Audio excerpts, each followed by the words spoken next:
Ito ang mariing pahayag ni SP Alan Peter Cayetano matapos questionin. Kung maituturing pa ring pag-atake ang insidente kahit na unang nagpaputok umano ng warning shot. Ang Office of the Sergeant at Arms habang umiinit ang tensyon sa Senado. Lalo pang nababaling ang atensyon ng publiko sa lumalalim na banggaan sa loob ng pamahalaan. Do you still consider it as an attack when you mentioned kahit marami rin pa rin kami na una pong nagpaputok ng warning shot yung OSAA, hindi yung sa kabilang. Okay. Kung tututukan kita ng baril, papasukin ko bahay mo na may baril ako. Nag-warning shot ka, pinutukan kita pabalik. Is it not an attack? Sorry but I don't think there's any question. The Senate is under attack. Was under attack. All of you, your lives were in danger last night. So, I know it's your job to ask a question, but you will tell me, pagka may nagpaputok na warning, hindi under attack yun? My God! We're a democracy. This is the Senate of the Philippines. Please naman. Di ba? Yeah. What do you think happens when there's no democracy? Who's the first casualty? The media. Wala nang media kapag wala. Di ba? Pag sinabing kami muna nagpaputok, umatras sila, or security guard ng GSIS yun, di sabihin nyo, baka ito ay gawa-gawa lang, baka ito ay drama. Pero nagko-focus kami dito, hinihintay namin articles of impeachment, nakita nyo naman lahat ng pangyayari. Napakagaling ko naman mag-orchestrate ng lahat na yan. Kaya kong papuntahin dito mga armadong grupo. You know my history. I've been in government since 1992. Do you have any history of doing that? O sa Taguig, have we done anything like that ever?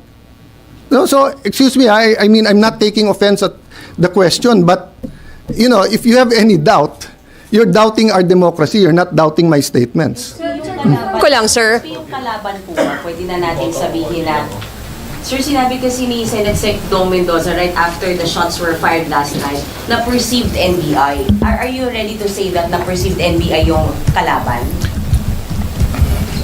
Nasabi naman ni Sec Dong yon, at sabi ko sa kanya, I don't blame you for giving them the information on the ground. And Mayan, you ask the right questions.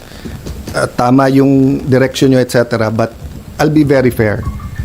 When the President called to check how we are, and when the President said, it's not government, it's not the AFP, it's not the PNP, it's not the NBI, of course, he's the President. I'll give him the benefit of the doubt. I'll assume.